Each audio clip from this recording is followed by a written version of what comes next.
I sat in the front pew of the church, my hands folded neatly in my lap, staring at the polished mahogany coffin at the altar. My mother was inside, a woman I had spent my entire life trying to impress.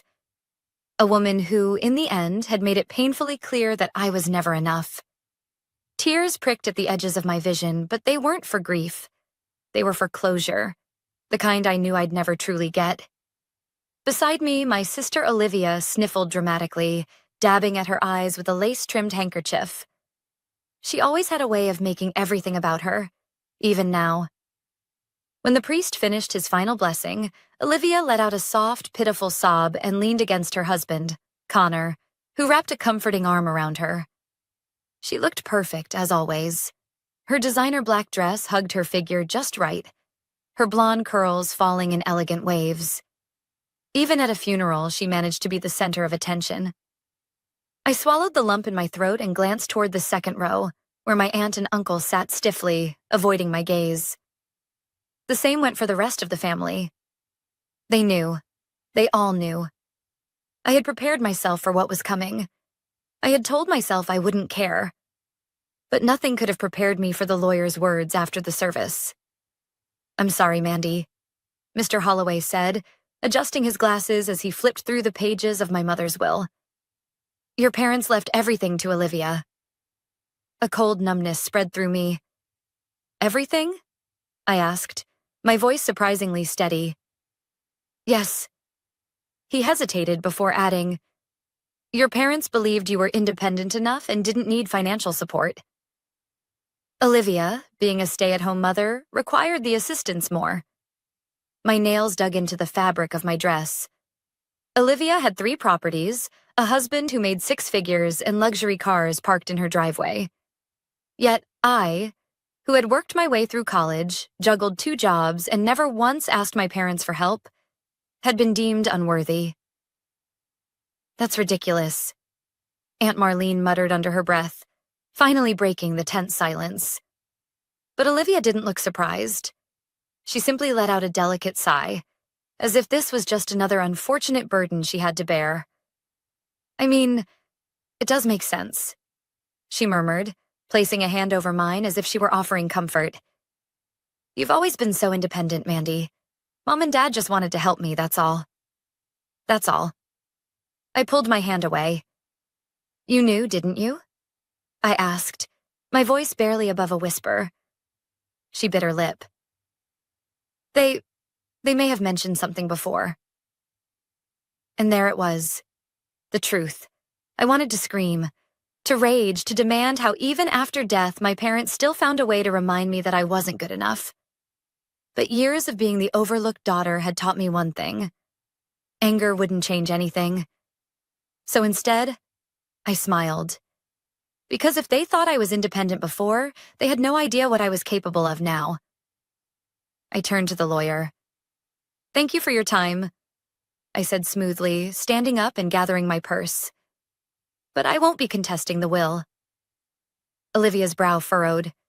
"Wait, you're not mad?" I gave her a long, measured look before tilting my head. "Oh, Liv," I murmured, stepping closer so only she could hear. "I don't need their money." Her shoulders sagged in relief, mistaking my words for surrender. I turned on my heel and walked out of that office with my head held high. What Olivia didn't know, what nobody knew, was that I had already prepared my own final gift for our dear parents. And it would be unforgettable. I wasn't always invisible to my parents. At least, I don't think I was. There must have been a time, maybe when I was a toddler, clutching at my mother's skirt or babbling nonsense to my father, when they saw me. When they really saw me. But as I grew older, the difference between me and Olivia became impossible to ignore. She was the golden child, the cherished daughter who could do no wrong.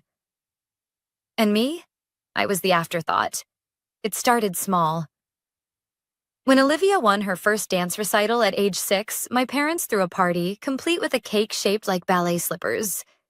When I placed first in a spelling bee that same year, my mother patted my head and told me to keep up the good work.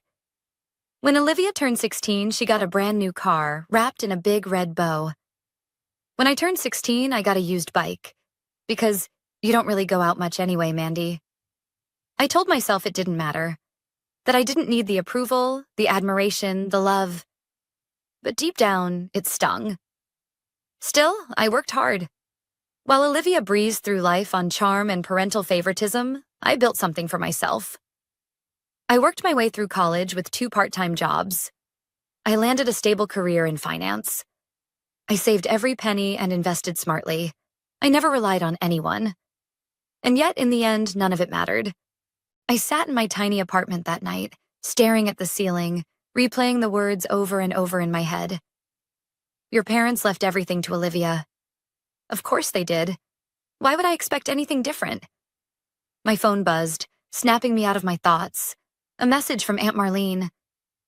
Mandy, I just want you to know I think what your parents did was disgusting. You deserve better. A second later, another message appeared. You should fight this. Contest the will. It's not fair. Fair. The word made me laugh. Nothing about my relationship with my parents had ever been fair. I had accepted that a long time ago. But what I couldn't accept was Olivia sitting there, pretending this was just another unfortunate inconvenience for her. Pretending she hadn't known. I didn't want their money. But that didn't mean I wouldn't leave my own mark on their legacy. I pulled open my laptop and logged into my email. There was someone I needed to reach out to. A certain lawyer. A week later, I stood in front of my parents' house. No, Olivia's house now. It still smelled the same. Freshly cut grass, the lingering scent of my mother's lavender perfume embedded in the walls. But it wasn't home anymore. Hadn't been for a long time. Olivia answered the door, her face lighting up with fake surprise. Mandy, I wasn't expecting you. No, of course she wasn't. I need to pick up some things, I said simply. Mom had some personal letters and keepsakes I'd like to have. Olivia hesitated, but then stepped aside, waving me in. Of course, take whatever you need. I walked through the house slowly, memories pressing against me with every step. The living room where I had watched my parents shower Olivia with praise. The dining table where I had once sat in silence while they gushed over her latest accomplishments. I headed toward my father's old study. This was what I had come for. I pulled open the desk drawer, fingers grazing over old documents, notebooks, and letters. And then I found it. The original copy of my parents' will. I had already seen the one the lawyer had read aloud. But this was different. Because there, on the first page, was a clause that hadn't been in the final document. A clause stating that my parents' estate was supposed to be split evenly between Olivia and me. I let out a slow breath, my fingers tightening around the paper. So Olivia had done more than just accept the favoritism. She had changed the will. I turned, my heart pounding. Olivia stood in the doorway, arms crossed. You weren't supposed to see that, she said, her voice calm, almost bored. I stared at her, waiting for an explanation, a confession, anything. Instead, she just shrugged. Mom and Dad always intended for me to have everything, Mandy. I just made sure their wishes were properly carried out. I had never hated her more. I could have screamed, could have fought, could have marched straight to a lawyer and exposed her for what she'd done. But I didn't. Instead, I smiled. Thank you for your honesty, I said, my voice steady. That's all I needed to know. And with that, I walked out of the house, already planning my next move. Because Olivia had just made one very big mistake. She thought I would let this go. She thought I was the same girl who had always been overlooked. But she was about to find out just how wrong she was. The truth had been sitting right there, buried in my father's desk, waiting for me to find it. My parents had intended to split their estate between Olivia and me. But Olivia had made sure that never happened.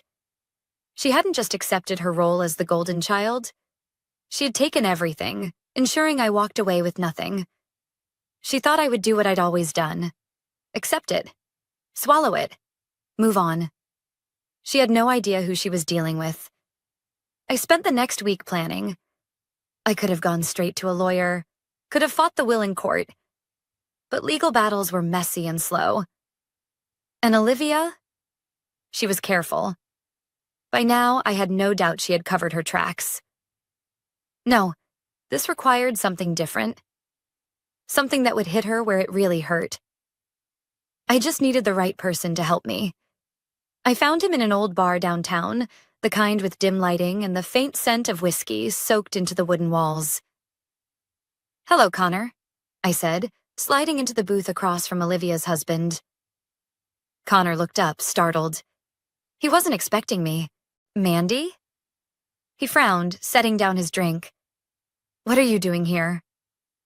I folded my hands on the table. "I know about the will." His entire body went still. "What?" I leaned in, keeping my voice low. "I know Olivia changed it. I found the original version in Dad's study. My parents wanted me to have half of everything, but Olivia made sure that didn't happen." Connor let out a slow breath, rubbing a hand over his face. He didn't look surprised. "You knew," I said. It wasn't a question. He sighed. "I had my suspicions." He paused, staring at his glass. "But Olivia? She controls everything. The finances, the house, the accounts. I don't ask questions anymore." Of course he didn't. Olivia had always been the dominant one in their marriage. He was just along for the ride. But I wasn't here to judge Connor. I was here to use him. "Listen," I said, my voice softening. "I don't care about the money. I never have." Connor snorted. "Olivia thinks you do." "Olivia thinks a lot of things," I said, "but she's wrong." I leaned forward. "I don't want her money. I just want her to pay for what she did." Connor studied me for a long moment. Then, to my surprise, he laughed. "God, I'd love to see that," he muttered, shaking his head. "But Olivia, she always wins, Mandy. She's untouchable." "Not this time," I said, because I knew something Olivia didn't, and I was about to use it. Over the next week, I dug deep into Olivia's perfect life. I wasn't interested in her bank statements or her property deeds. I wanted something else, something personal, and it didn't take long to find it. Late one night, scrolling through old social media posts, I saw it. A picture from 3 years ago. A vacation Olivia had taken to Italy with a group of friends. The problem? Connor had never been on that trip. I clicked on the tag names. One stood out. A man named David Carlisle. He wasn't just a friend. He was something much more. I scrolled through his account, clicking through old comments and interactions. And there it was. A thread of flirtatious remarks, inside jokes, late-night messages spanning years. Olivia had been cheating on Connor, and she was sloppy about it. I sat back in my chair, my heart pounding. This was it. My first move. The beauty of revenge wasn't always in the grand act. Sometimes it was in the subtle unraveling. I drafted a message and sent it to Connor. No words, no explanation, just screenshots. The reply came almost instantly. "Where did you get these?" "Does it matter?" I typed back. "You deserve to know the truth." A long pause. Then, "Meet me tomorrow. We need to talk." I smiled. Checkmate, Olivia. The next evening, I met Connor at a quiet cafe on the edge of town. He was already there when I arrived, hunched over a cup of coffee, staring blankly at the table.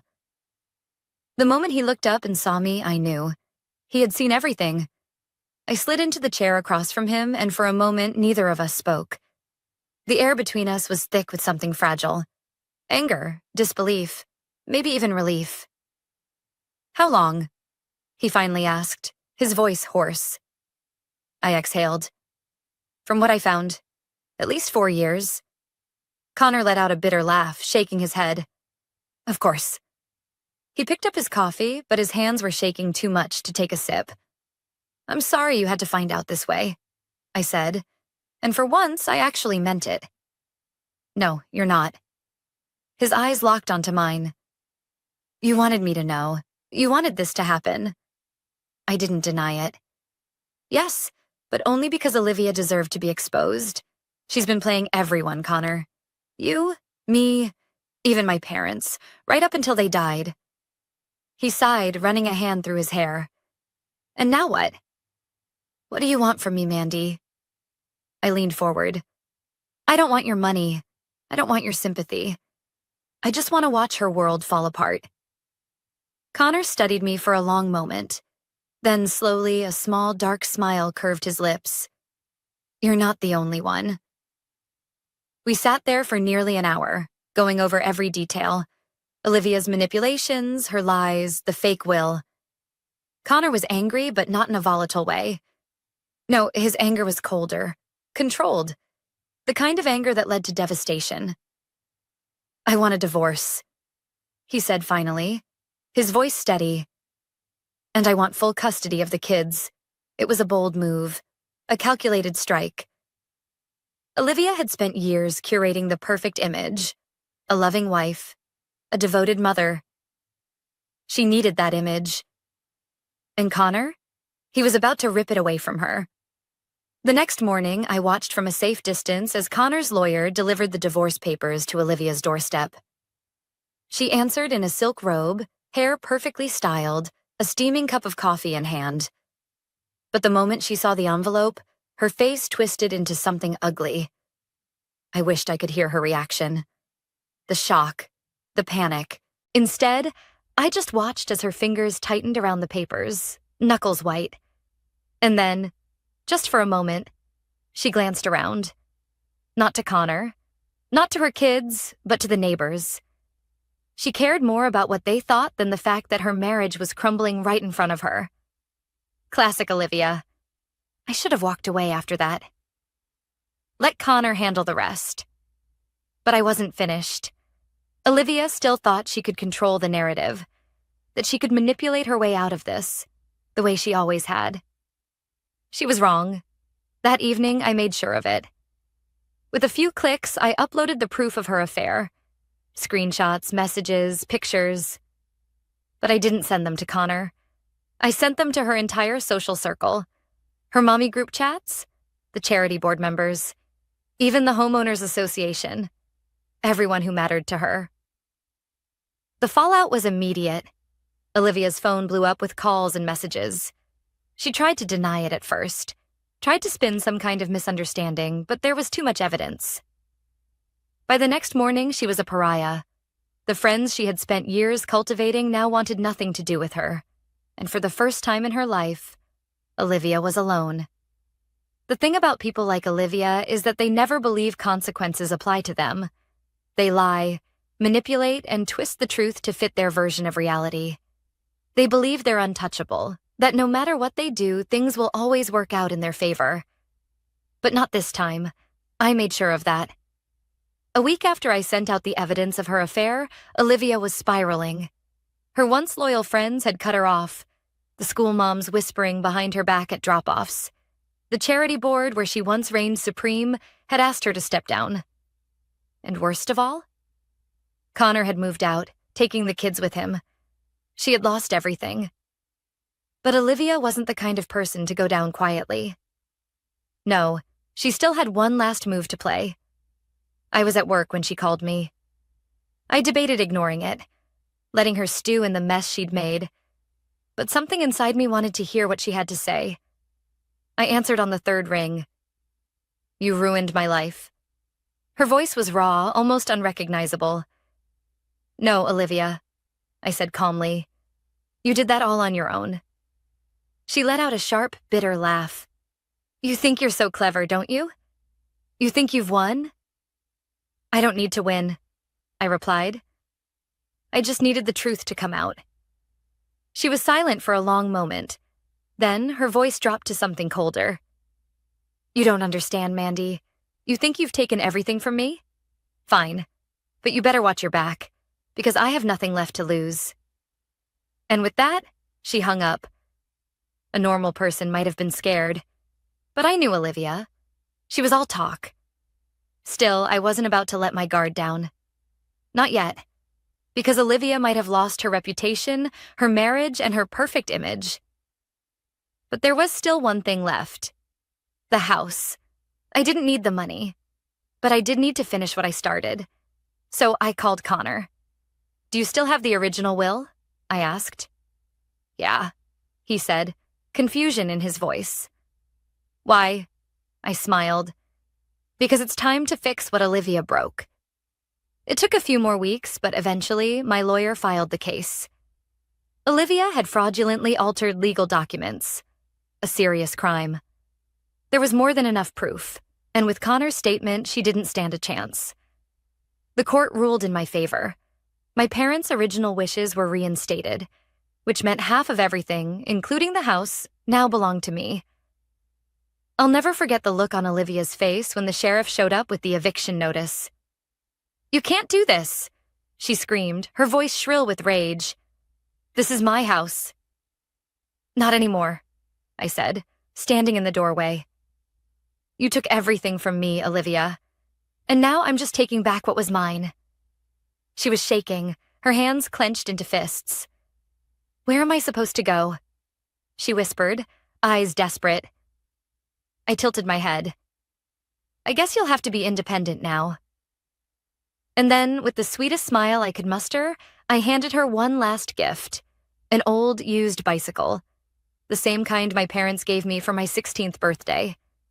I walked back inside and shut the door, leaving her standing there, alone. For the first time in her life, Olivia had no one to fall back on. And for the first time in my life, I was finally free. The house was quiet. For the first time in years, I walked through its halls without feeling like an outsider. No more judgmental stares. No more whispered conversations about how different I was from Olivia. It was mine now, not just legally, but in every way that mattered. Yet, as I stood in the grand living room, surrounded by the expensive furniture and perfectly curated decor, I felt nothing. This place had never been a home to me. It had been a battleground, a symbol of everything I had been denied. And I knew what I had to do next. I put the house on the market the very next day. Not for profit, not for revenge, but because I wanted a clean slate. This house had been Olivia's kingdom, my parents' shrine to their perfect daughter, and I wanted no part of it. I watched from a distance as the for sale sign was hammered into the lawn, and for the first time in my life, I didn't feel like I was losing something. I felt like I was winning. Olivia, on the other hand, wasn't faring so well. I heard from mutual acquaintances that she was struggling. Connor had won full custody, and without him to bankroll her lifestyle, things unraveled fast. The last time I saw her, she was renting a cramped apartment on the outskirts of town, working a low-level job she despised. And for once, there was no safety net, no parents to bail her out, no adoring social circle to prop her up. She was finally living the kind of life she had always looked down on. But the funny thing? I didn't feel triumphant. I didn't feel guilty either. I just felt done. The money I received from my parents' estate? I donated most of it. Not out of spite, but because I had built my life without their help, and I didn't need their wealth to define me. I kept enough to start over somewhere new. A different city. A different life. One where I wasn't Mandy, the forgotten daughter. Just Mandy. A week before I left town, Aunt Marlene invited me over for dinner. She had been the only relative who truly stood by me throughout everything. As we sat at the table, she reached for my hand. "You know," she said, smiling softly, "your parents were wrong about you." I raised an eyebrow. "Oh?" "They always thought you were the one who didn't need them, that you were too strong, too independent. But the truth is, they needed you." I frowned. "What do you mean?" She sighed. "They built their entire world around Olivia because she needed to be propped up. She needed their validation, their money, their constant approval. But you thrived despite them, and that scared them." The words settled deep inside me. Maybe she was right. Maybe my parents had never ignored me because I wasn't good enough. Maybe they ignored me because they knew I didn't need them the way Olivia did. And for the first time, that thought didn't hurt. That night, as I packed the last of my things, I took one last look around my old room. The girl who used to live here, the one who spent years trying to prove she was worthy, was gone. In her place was a woman who had nothing left to prove. I picked up my bags, walked out the door, and never looked back. Because my past didn't define me. My future did.